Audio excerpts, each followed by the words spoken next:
एक छोटे से गांव में रामदीन नाम के एक गरीब दादा अपने 10 साल के पोते मोहन के साथ एक छोटी सी मिट्टी की झोपड़ी में रहते थे। घर में गरीबी थी, लेकिन दोनों के दिल में एक दूसरे के लिए बहुत प्यार था। रामदीन दादा रोज गांव में छोटी मोटी मजदूरी करते और जो कुछ मिलता उसी से दोनों का पेट चलता। एक दिन मोहन स्कूल से घर आया तो उसके हाथ में एक कागज था। मोहन ने खुशी से कहा, दादा, मेरे स्कूल में अगले हफ्ते परीक्षा है। मास्टर जी ने कहा है कि अच्छी किताब लेकर आना। दादा ने कागज देखा और मुस्कुराकर कहा, ले आएंगे बेटा।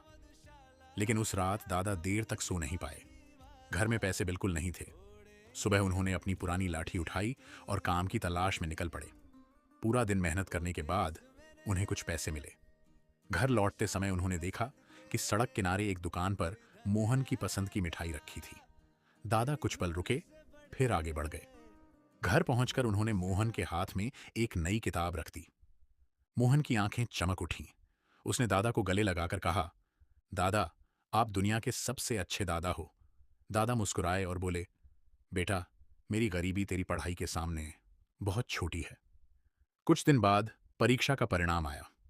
मोहन पूरे स्कूल में प्रथम आया। वह दौड़ता हुआ घर पहुंचा और अपनी सफलता की खबर दादा को सुनाई। दादा की आंखों में आंसू आ गए। उन्होंने मोहन के सिर पर हाथ रखा और कहा, आज तूने मेरी सारी मेहनत की कीमत चुका दी।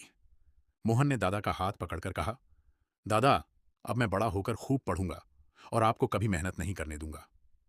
उस छोटी सी झोपड़ी में उस दिन पैसे तो नहीं थे, लेकिन खुशी इतनी थी कि जैसे पूरा घर रोशनी से भर गया हो। सीख, सच्ची दौलत पैसे नहीं, बल्कि अपनों का प्यार और उनके सपनों को पूरा करने की कोशिश होती है।